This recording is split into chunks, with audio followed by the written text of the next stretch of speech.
UV layout. Alright, let's go into Lightbox and go into Demo Soldier. Click and drag him out and then hit Edit. Alright, so the first thing you got to understand, he's made of several subtools. Lots of them. 11. And then he's made of polygroups. Okay? An unbeknownst ability or amount of polygroups, because actually the polygroups, if you look at the pants, like the body for example, he's one solid chunk, but each one of these is its own polygroup.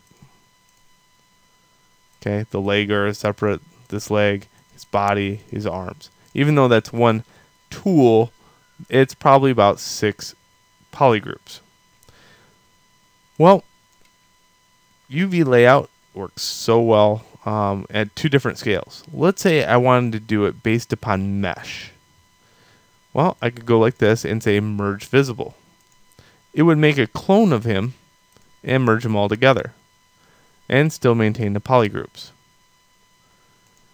Let's go into a plugin called UV Master, and I'll uncheck polygroups and say unwrap.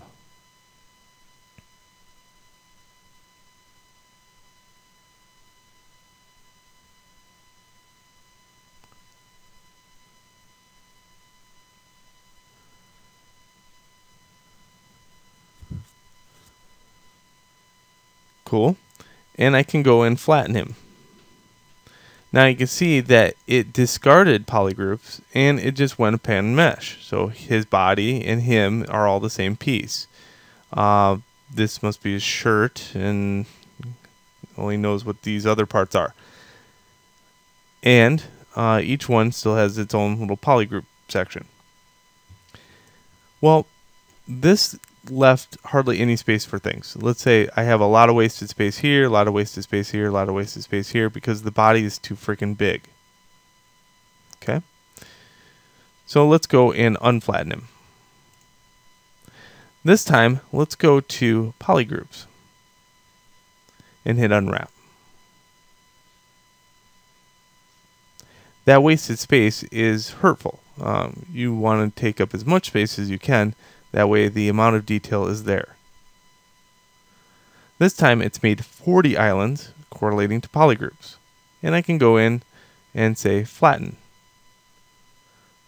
Now there's a lot less wasted space. There's more parts to worry about, but that's not the point.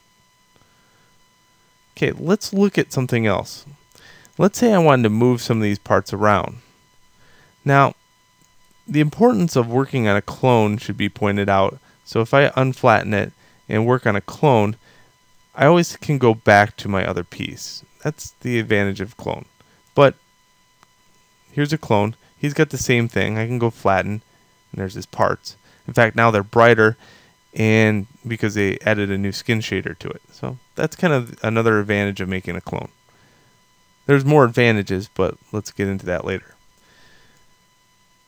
Here's Control and Shift.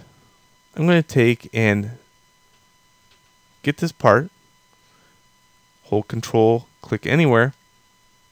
This will mask it, or you can do the Control left click drag using a marquee selection. Holding Control and Shift anywhere else will allow you to see all the other parts. I can go into masking and inverse that, and now I have this. Now I can move this part using the transpose tool. I can put it somewhere else. Say I put it over here. Let's say I want to rotate it. I could do that and move it. Pretty cool. I can also scale in and do some crazy stuff to it, like let's say relax it. I can go to draw and hold shift, and this will relax the areas. This will smooth UV in areas. Again, advantages to this should be pointed out in later lessons. I can also move these and stretch them. Let's say I want to fix a little tiny area of my UVs. Maybe it didn't unwrap correctly. Well, I can move individual little parts of it.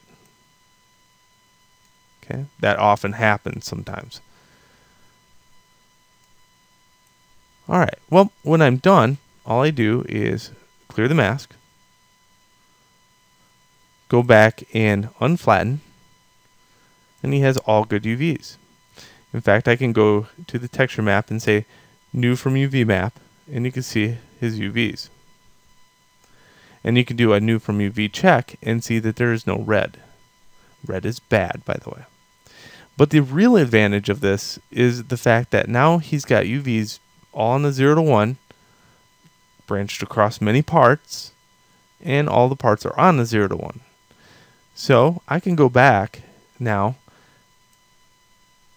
group split them, hit OK, and all those parts have now new UVs that correlate with each other. Meaning I could put some detail here, put some detail here, put some detail here, and later on, when I do merge them back together, I can make one giant texture. Pretty freaking sweet. And I could check for each part to see where they're at, doing a UV check. So there's my eyes, or glasses. But besides that, if you have the understanding of UVs, you'll see the advantage of these new add-ons to ZBrush. If you're a little lost at this point, not knowing what UVs are, I would do some history lesson on UVs and the importance thereof, because really, things that exist in ZBrush with PolyPaint really only exist within ZBrush. If you want to take them to a third-party application or a game engine, they'll need to have UVs. So that is UV layout within ZBrush. Enjoy.